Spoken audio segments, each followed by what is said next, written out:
سیرت سیدنا عثمان غنی رضی اللہ تعالیٰ عنہ۔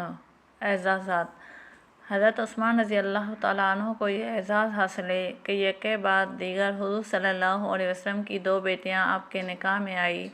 جب آپ رضی اللہ تعالیٰ عنہ کی بیوی سیدنا حضرت ام کلثوم رضی اللہ تعالیٰ عنہ کا انتقال ہوا تو رسول خدا صلی اللہ علیہ وسلم نے ارشاد فرمایا، اگر میری 100 بیٹیاں بھی ہوتی تو میں ایک ایک کر کے عثمان کے نکاح میں دے دیتا۔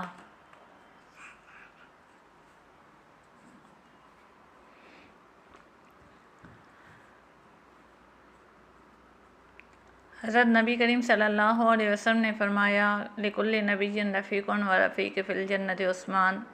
ترجمہ: ہر نبی کا جنت میں ایک رفیق ہوگا اور میرا رفیق عثمان ہوگا۔ صلح حدیبیہ کے موقع پر آپ صلی اللہ علیہ وسلم نے آپ کو اپنا نمائندہ بنا کر مکہ مکرمہ بھیجا۔ قوت اجتہاد اور استنباط: اپنے دور خلافت میں بہت سے اجتہاد فرمائے جن سے آپ کی شان فقاہت معلوم ہوتی ہے۔ چند ایک کا تذکرہ کیا جاتا ہے۔ جمع قرآن: جب آپ خلیفہ بنے تو اسلام عرب سے نکل کر روم اور ایران کے دور دراز علاقوں میں پھیل چکا تھا۔ قرآن مجید 7 لغتوں پر نازل ہوا تھا اور صحابہ کرام رضی اللہ تعالیٰ عنہم 7 لغات پر تلاوت فرماتے۔ قرأتوں کا یہ اختلاف دور دراز کے علاقوں میں بھی پھیل گیا جب تک لوگ اس کی حقیقت سے واقف تھے کہ قرآن کا نزول 7 لغات پر ہوا ہے۔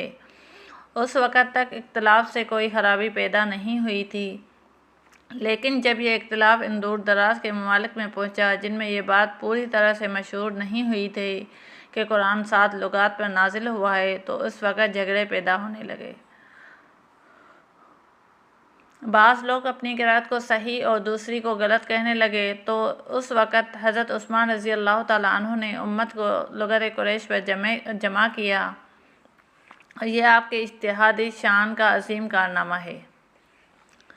جمعے کی اذان ثانی: آپ صلی اللہ علیہ وسلم نے حضرت ابوبکر اور حضرت عمر رضی اللہ تعالیٰ عنہ کے دور میں جمعے کے لیے ایک اذان دی جاتی تھی۔ جب حضرت عثمان رضی اللہ تعالیٰ عنہ کا دور خلافت آیا اور مسلمانوں کی تعداد میں بھی اضافہ ہوا تو آپ کے حکم سے اذان ثانی شروع ہوئی اور آج تک جاری ہے۔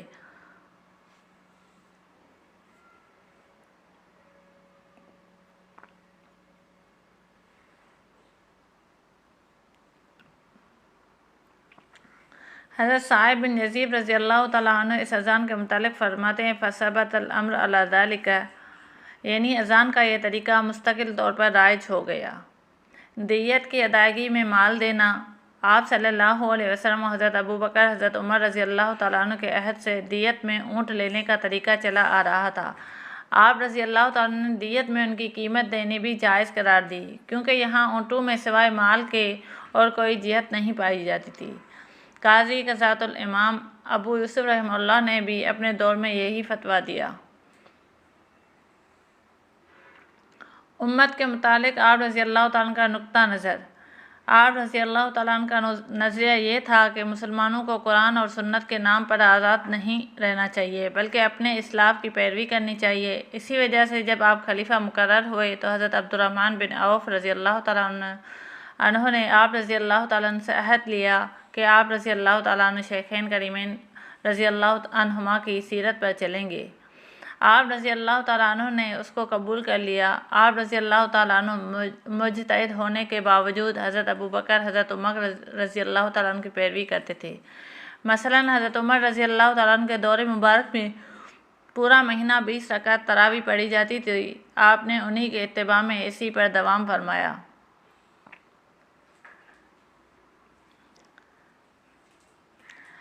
صحابہ کرام رضی اللہ تعالیٰ عنہ حضرت عمر رضی اللہ تعالیٰ عنہ کے زمانے میں 20 رکعت تراویح پڑھتے تھے۔ حضرت عثمان رضی اللہ تعالیٰ عنہ کے زمانے میں بھی لمبے قیام کی وجہ سے سہارا لے کر کھڑے ہوتے تھے۔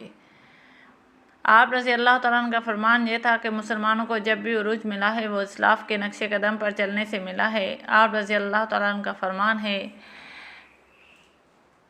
تم جس مقام پر پہنچے ہو وہ پہلوؤں کی تکلیف سے پہنچے ہو، خیال کرنا دنیا کہیں تمہیں حکم الہی سے دوسری طرف نہ پھیر دے۔